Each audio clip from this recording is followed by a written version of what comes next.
So on the Swordfish, I was flying with a full-size air unit, but I needed that for the Mini Drax, so I popped in a spare Vista in here. While I was at it, I also decided to add a pan servo, and that was just a normal servo I had lying around. It's not 180 degree or anything, it's just, I think it's just 90 degrees, so that's as much as I get. But with the angle of the lens, it allows me to look out over both wings.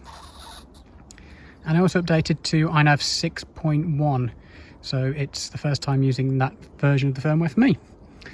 So a few changes and some interesting weather here. It looks sunny, it's actually raining, and there's actually some interesting layers of cloud up there which you can't really tell from this video.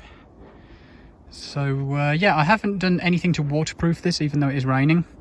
All I've done is put a bit of Rain-X on the lens. So let's just see how that goes.